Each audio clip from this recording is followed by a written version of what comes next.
Peters, and I'm here with you today, April 15, 1997, broadcasting the Mets-Dodgers game live from Shea Stadium for CFC. It was exactly 50 years ago today that Jackie Robinson played in his first Major League game. Today, they are going to honor him by retiring his number to the whole MLB. Jackie Robinson was an excellent Hall of Fame baseball player, but he wasn't just a great baseball player. He was the first African-American Major League player. Because of him, not just baseball, but every sport has become fully desegregated, and you are not judged by your race, but just your skill and ability to play the game. Ebbets Field, where Jackie played his first game, is 15 miles away from Shea Stadium, and that is where we are today. Ebbets Field is where he first represented the number 42. It was not an easy path to greatness. He faced much social and physical violence, even some death threats. But he kept going, and he never gave up. Here's a clip from Jackie's first game on April 15, 1947.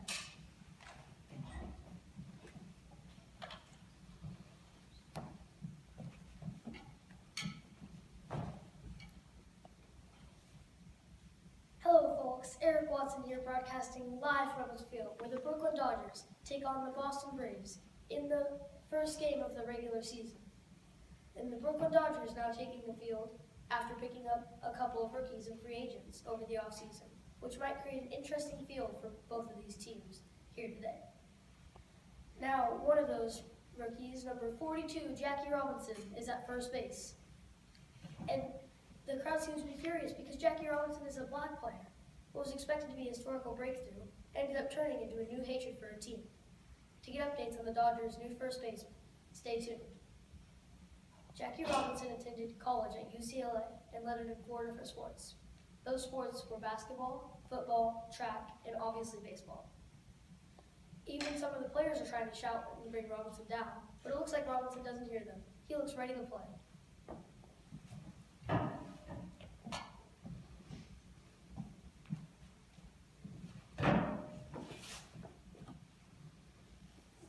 In that game, Jackie went 0 for 4 and scored the winning run for the Brooklyn Dodgers.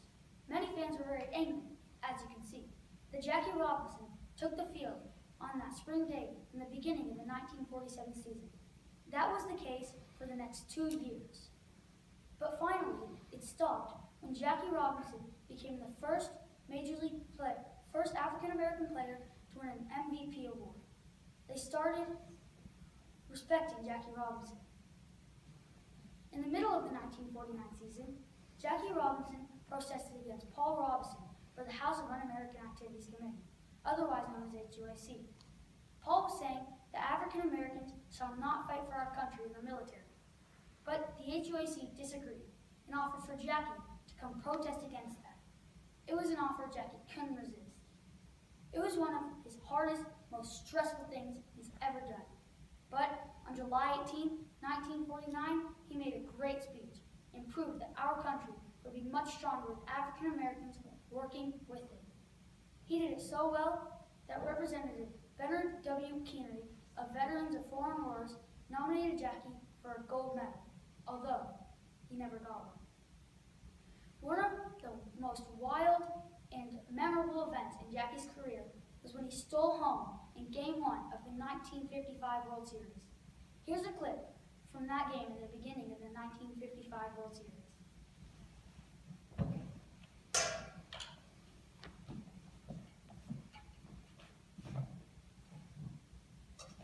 And we are back in Game 1 of the 1955 World Series, bottom of the 8th inning. Dodgers down by 2 to the New York Yankees. And Frank Keller is now up to bat, pinch hitting for the Dodgers. Whitney Ford with the windup. Here comes the pitch, ball 1. And Jackie Robinson on third. Whitney Ford with the windup. Here comes the pitch. And Jackie's coming in hard to the plate. He's going for home. He's looking to steal home. Yogi Berra catches the ball glove down on Jackie. It looks like he will be out. No, the umpire calls safe. Jackie Robinson just stole home. And Yogi Berra's right in the umpire's face. Yogi Berra's right in the umpire's face. From my view, it looked like Jackie Robinson was out, but the umpire obviously thought differently. This could be a great start to his soon-to-be great World Series.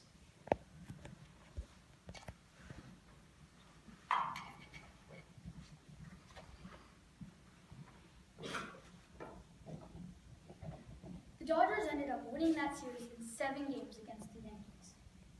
1 year later, when Jackie was traded to the New York Giants for Dick Littlefield and $35,000, he retired, announcing his retirement in Look magazine. But not before taking a great stand in making sports, the community, and the U.S. so much more welcoming to African American citizens. He didn't stop when his career ended. He sent many letters to presidents trying to get them to do something about all the racial threats and problems in the U.S. Although they didn't respond most of the time, he kept writing because he knew it would make a difference if they ever took a peek at it. Jackie was a Republican who endorsed 2 presidential candidates over his years, which is some sort of coincidence because Bill Clinton, who is a Democrat, will be here later today in the 5th inning, taking part in announcing the retirement of Jackie Robinson's number. One of the presidential candidates Jackie endorsed was Senator Richard Nixon. Working together, their goal was to get the American black vote, as well as win the election. Jackie was very involved, but they came up short and only got 1/3 of the black vote. But most of the reason for that is John F. Kennedy took a huge part in releasing Martin Luther King Jr. from prison just before the election. And, as you know, John F. Kennedy ended up winning that election. Now joining me is David Jackson, here to talk with me about Jackie Robinson.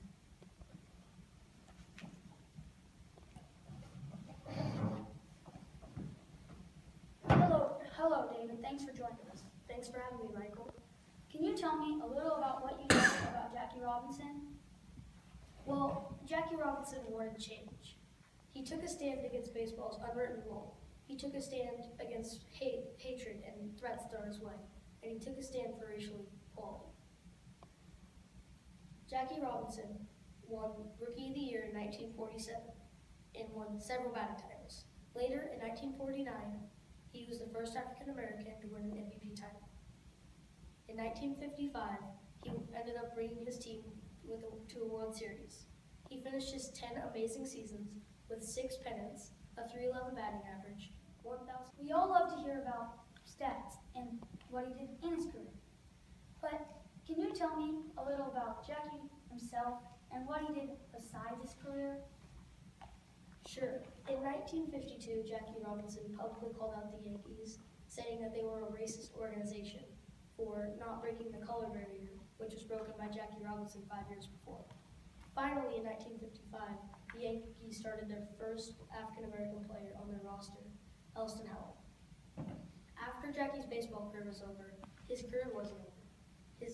Jackie Robinson became a businessman and helped run the local food shop and coffee chain Chock-full of Nuts. After running that business, Jackie Robinson helped run and manage the first ever African American owned Freedom Bank. In 1972, Jackie Robinson died at the early age of 53 due to heart problems and diabetes. Thank you. And it seems the game is now starting up. Join us next time on CFC Pregame News.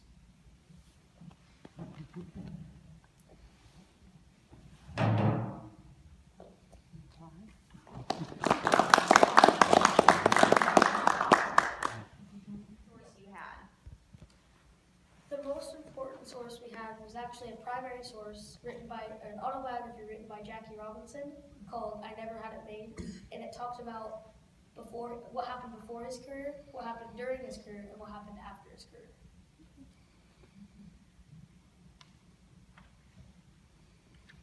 What were you surprised to learn during this whole process? I was very surprised about what Jackie Robinson, before we started this, all I knew was Jackie Robinson played baseball and was a good baseball player. But I was very surprised to find out that he did many, many things to help African Americans besides baseball. And such as the HOAC, he protested to try for African Americans to fight in the military.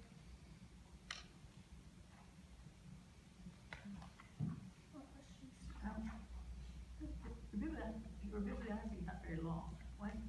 I didn't watch that.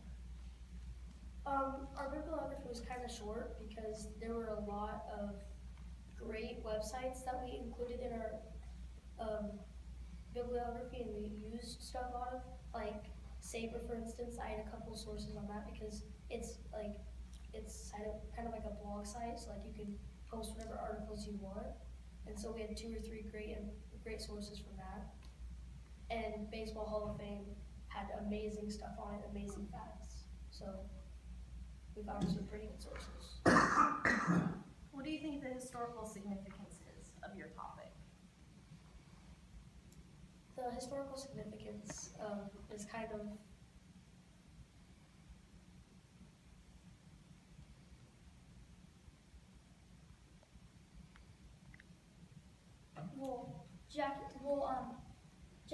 Now because of Jackie Robinson, African Americans